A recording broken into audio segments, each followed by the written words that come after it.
নমস্কার, কেমন আছেন সবাই? আমি চলে এসেছি 2 এপ্রিলের ভিডিও নিয়ে।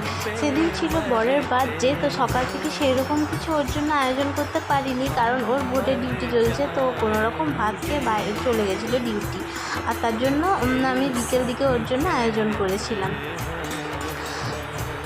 আর এদিকে দেখুন, আমি পায়েস বসিয়ে দিয়েছি ওর জন্য। সেদিন ছিল হনুমান জয়ন্তী, তাই আমি সেদিন আমিষ কিছু ওর জন্য আয়োজন করিনি, সমস্ত নিরামিষ রান্নাই করেছিলাম। ওইদিকে আমার পায়েস হয়ে গেছে, আর এদিকে পোলাওটাও হয়ে গেছিলো, কিন্তু পোলাওটা আমি আপনাদের সাথে শেয়ার করতে পারিনি, কারণ একা হাতে ভিডিও করা সম্ভব হয়নি। আর এদিকে এই যে মালাই পনিরও কমপ্লিট আমার। তো তারপরে এই যে আলুর দম ব্যাস, আর কিচ্ছু রান্না করিনি সেরকম, কিন্তু ওইটুকু করেছিলাম, ব্যাস ওইটুকুই আমার জন্য অনেক হয়ে গেছিলো। তো তারপরে ও খেয়ে তো সত্যি ও সারপ্রাইজডই হয়েছিল যে ওর জন্য আমি এত কিছু বানিয়েছি।